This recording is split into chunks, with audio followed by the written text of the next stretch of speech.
नमस्कार दोस्तों, आप सभी का स्वागत है मेरे इस YouTube चैनल पर। आज इस चैनल के माध्यम से, इस वीडियो के माध्यम से आज आपको बताया जाएगा कि क्या कारण है जल का गर्म होने का।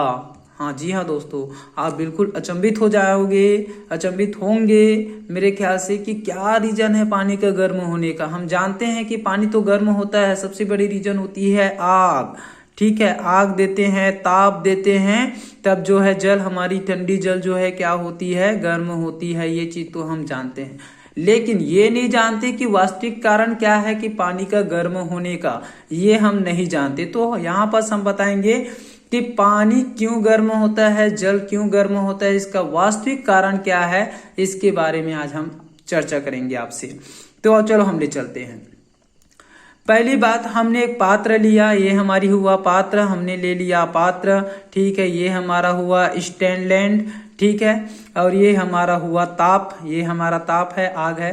तो हम यहाँ पर बात करते हैं कि पानी किस तरह से कैसे गर्म होता है। देखो दोस्तों, हमने यहाँ पर हमने इस पात्र को क्या किया, गर्म किया। सबसे पहली बात तो ये हो गया, हमने पात्र को क्या कर लिया, गर्म कर लिया। पात्र जैसे ही गर्म करते हैं मित्रों, देखो तो पात्र गर्म करेंगे तो जल गर्म नहीं होगा। पहले देखो, सबसे बड़ी रीजन क्या, जल गर्म नहीं होगा। पहले जो है पात्र गर्म होता है। पहले क्या होता है, पात्र जो है गर्म होता है।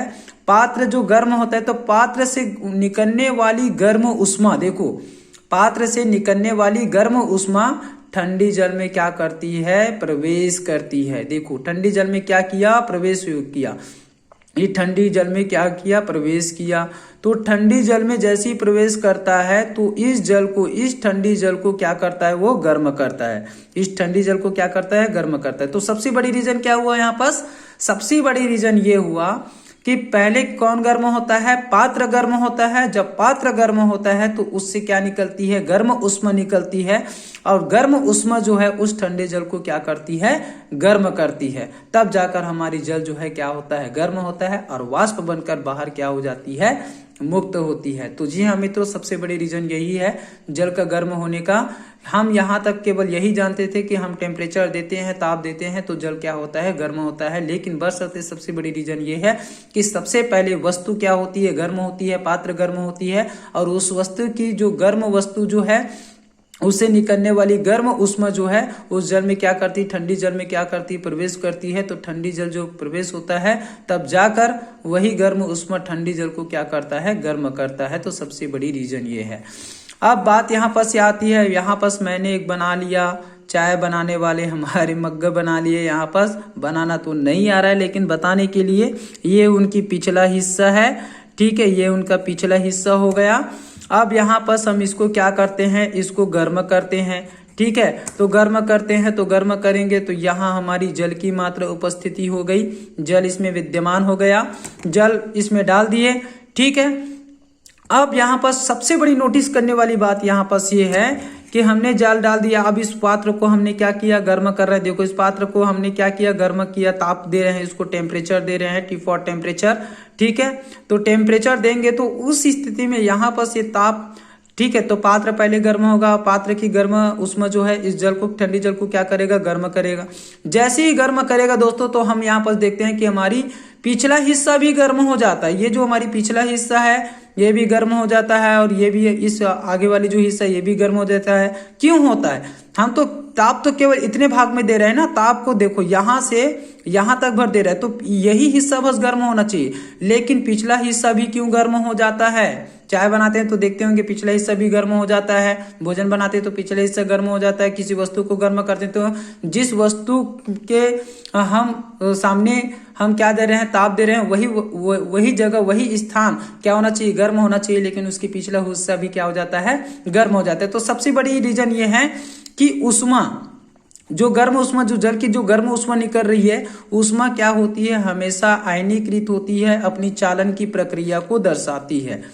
किसको दर्शाती है, वो चालन की प्रक्रिया को। मतलब उष्मा जो है, देखो वस्तु का गर्म उष्मा जल में गया, जल में प्रवेश किया, चालन की प्रक्रिया को दर्शाया, तब जाकर वो ठंडी जल जो है गर्म उष्मा से उस जल को क्या किया, गर्म किया। अब गर्म उष्मा जो है, जो ठंडी वस्तु है, जो ठंडी हिस्सा है, उसको क्या करता है, गर्म करता है। उसको क्या कर देता है, गर्म कर देता है। मतलब पिछला हिस्सा भी क्या हो जाता है, गर्म हो जाता है। तो सबसे बड़े कारण ये है कि उष्मा क्या होती है, आयनीकृत होती है, चालन की प्रक्रिया दर्शाती है। उष्मा की जो विकिरण होते हैं, अणु परमाणु आयन जो होते हैं, वो क्या होती है, चालन की प्रक्रिया को दर्शाता है। इस कारण उसकी पिछला हिस्सा भी क्या हो जाता है, गर्म हो जाता है दोस्तों।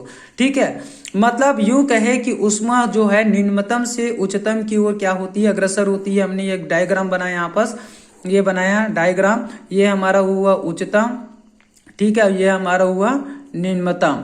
ठीक है, तो उच्चतम से निम्नतम की ओर उष्मा जो है क्या होती है, प्रवाहित होती है। जब तब तक प्रवाहित होती है जब तक ये उच्चतम है हमारी, निम्नतम इसमें पूर्ण मात्रा में उष्मा इसमें नहीं है। तो उष्मा कब तक प्रवाहित होगा, उच्चतम से निम्नतम की ओर क्या होती है, प्रवाहित होती है।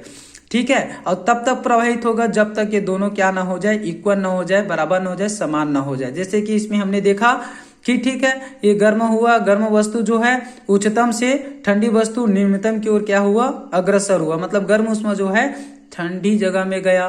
ठीक है, ठंडी जगह में गया तो उसको क्या किया, गर्म किया, तब जाकर ये दोनों क्या होती है, बराबर हो जाती है। जल भी गर्म हो जाती है और पात्र भी क्या रहता है, गर्म रहता है। तो यहाँ पर हमने दो चीज देखा कि वस्तु गर्म होता है तब जाकर जल क्या होता है, गर्म होता है। गर्म वस्तु की गर्म उष्मा जो है उस जल को क्या करता है, गर्म होता है, तब जाकर हमारी जल जो है गर्म होता है। दूसरी बात, किसी वस्तु को क्या कर रहे हैं, जल को गर्म कर रहे हैं या चाय वगैरह बना रहे हैं, तो उस स्थिति में यहाँ पर हमने दूसरी स्थिति में देखा कि पात्र को गर्म किया, पात्र की गर्म उष्मा जो है ठंडे जल को गर्म करता है, और गर्म करने के बाद फिर पुनः पिछले हिस्से को और उसके अगले हिस्से को भी क्या कर देता है, वो गर्म कर देता है। क्योंकि उष्मा हमेशा क्या होती है, आयनीकृत होती है, चालन की प्रक्रिया को क्या करती है, दर्शाती है। इसी वजह से सबसे बड़ी कारण यही है कि उष्मा जो है गर्म होती है। हमने भोजन पकाते समय एक चीज नोटिस किए होंगे कि जैसे किसी पात्र को गर्म करते हैं, पात्र जैसे गर्म हो जाता है, उसमें हम अचानक पानी डाल देते हैं तो चर करके क्या हो जाता है, वो बुलबुले के रूप में धारण कर लेता है जल जो है। तो पहले कारण क्या हुआ, क्यों वो चर करके आवाज किया, क्यों बुलबुले के रूप धारण किया, इस कारण क्योंकि पात्र गर्म हो गया था, और पात्र गर्म से उष्मा जो है बाहर निकल रहा है, जो हमको दिखाई नहीं दे रहा था। ठीक है, क्योंकि वो अदृश्य हो गया था। तो जब हम उसमें क्या डाले, जल डाले, तो जल पूरी तरह से तुरंत क्या हो जाता है, गर्म हो जाता है। तो आपको मेरे इस चैनल के माध्यम से आपको नवीन जानकारी मिला। ठीक है, तो आज मेरे चैनल में अगर नए होंगे तो मेरे चैनल को लाइक, सब्सक्राइब, शेयर जरूर कीजिएगा। और इसी तरह आने वाली वीडियो में आपको बहुत ही रोचक तथ्य की जानकारी मैं आपको बताऊंगा इसी से related. Thank you so much. आज के लिए इतना ही। आपके केस सर।